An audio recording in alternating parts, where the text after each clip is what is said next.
Back here on First Things First with Bart Scott, we are going viral. Chase Daniel started for the first time since 2014 yesterday for the Chicago Bears, and even though the quarterback calmed his nerves to throw for 230 yards and 2 scores in the win, he was a little anxious to get on the field, leaving the tunnel, a tad prematurely. What? Oh, not now? My bad.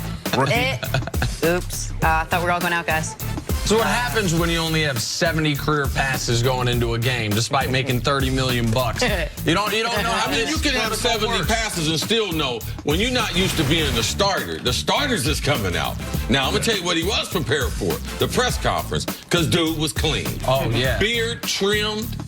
You see that, Nick? Zoom in on That's that? a full-grown beard there. There's no smoke. That's just all grown man. I don't even have a beard anymore. Well, don't be mad at me because you can't grow facial It's not because you shaved. It's because they took away the smoke. You hit it with the fedora. Man, you're doing a lot of cussing today on this Friday. You're making me mad a lot on this Friday. What is the smoke?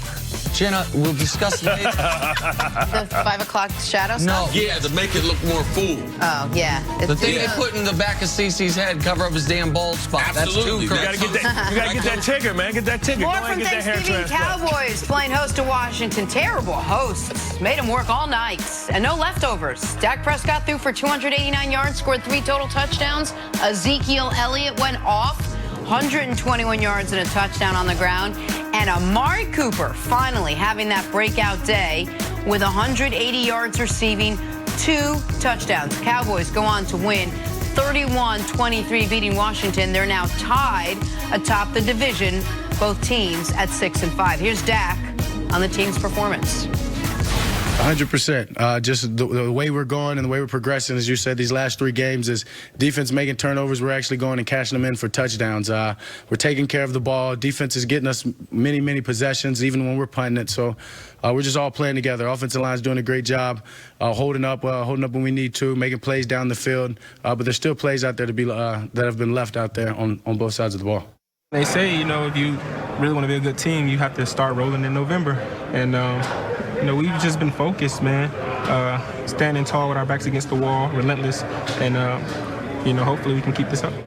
All right, Bart, you watched this game. What do you think is going to be the key, or what has been the key to this Cowboys team turning things around? Because it seems like they just sort of hit a corner and now they're off and running. Well, it's Coach Colombo, right? Decide and understand. Offensive line coach. Yeah, offensive line coach. They made the change because they were trying to do more of a Denver scheme and get these guys going laterally. This is a big physical offensive line. You put a lot of draft equity into them. They're coming downhill. They're coming off double teams and getting up to the next level. They're putting Zeke in an eye back behind the quarterback, Dak underneath center. You're getting power runs, and he's making guys pay, and they're making business decisions. He's a big, physical, fast running back with loose hips, able to cut back, wind back, and get back to the second level. He's running away from guys, and that's been the biggest difference, allowing Dak to have play action down the field. Amari Cooper stepping up, but a little thing that concerns me is the fact that, 9 receptions for Cooper, but I don't see Hearns, who was one of their big offseason acquisitions, getting involved in the game, and Beasley starting to disappear.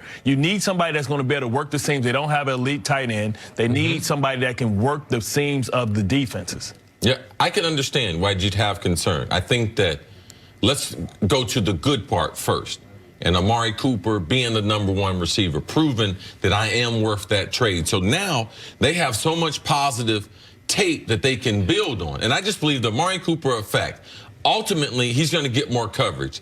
Zeke's going to be running against less people in the box. Now, in the first 3 games before this, man, Zeke, it was kind of, they only had a little bit of coverage to Amari, so Zeke was benefiting. But the reason why the running game was really clicking was because of Mark Colombo, the new offensive line coach, the new combo blocking, and allowing him to get to the secondary. Now, Amari, because of these big plays, because what I believe it's going to do, NFL defenses are going to respect that, because you have to respect Amari Cooper's speed. People forget what an elite speed and runner of the football he is. And I believe when you start seeing stuff like that on tape, because I played with quarterbacks, a lot less ability than Dak Prescott.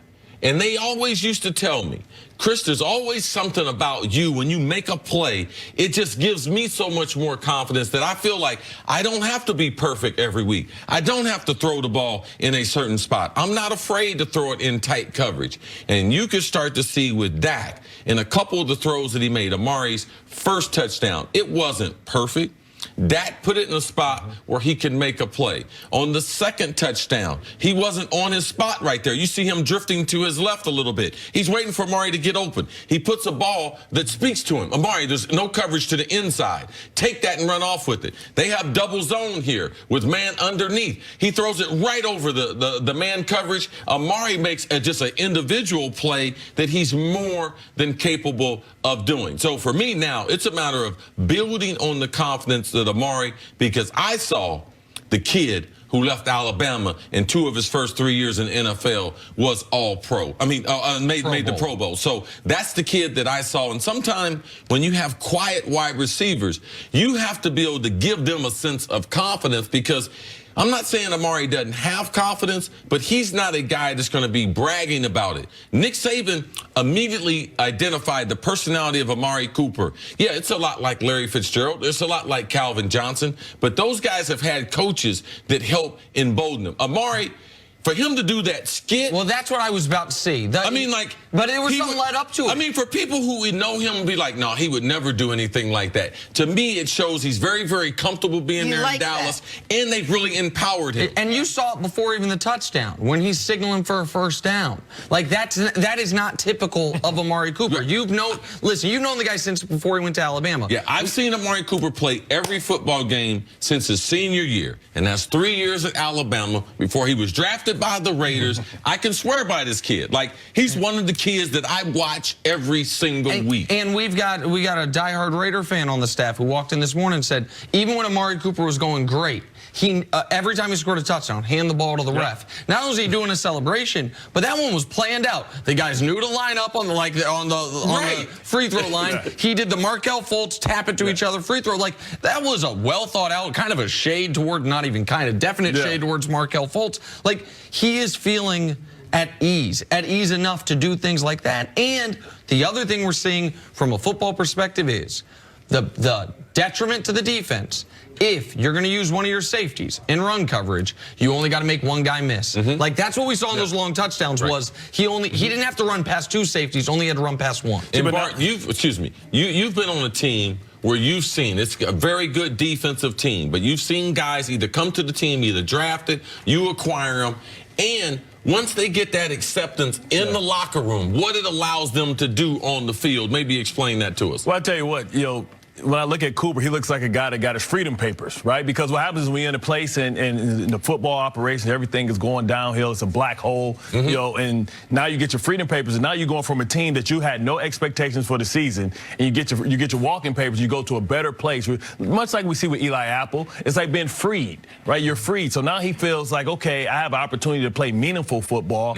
My future's bright, and this team believes in me. Where the other team had lost faith in him, now they believe in him. So now when somebody believes, you want to prove them right and prove the other team wrong. Oh, he said that too, because they asked him the question, hey, are you playing like this because you want to prove Oakland to be wrong? He said, no, I don't want to prove He said, I want to prove Dallas right, not prove Oakland wrong. So quickly, Bart, is this team playing well enough to win a weak division, or are they playing well enough to actually do some damage moving forward? Well, they're playing good enough to win this division, just because I feel sorry for Washington, man. I mean, because they did everything right in the offseason, going out, get Alex Smith, improving that offensive line and bringing Adrian Peterson in, who looks like Benjamin Button, who looks refreshed and was going to be able to add something. Reed, for the first time, is healthy. And then the offensive line goes down, and now it's like, well, they're just trying to, stay afloat. And who knows if they can stay afloat. But I believe Dallas not only can win this division, but I feel like they can be a team that can upset a team because they can get ahead. And when you think about, playoff football, you got to pack your run game and your defense. And they have both. They have the ability to take the air out of the football, limit possessions. Time seems to fly by in the playoffs. They can run the ball and take out the time and just, take the time. The way you guys won some with both your runs. Jets and the Ravens, like quarterbacks that were similar to Dak Prescott skill set wise. Is Sanchez worse than Dak Prescott? And they're about the same. Okay, all right. Sanchez, I say this with no due respect. Sanchez worse than Dak Prescott.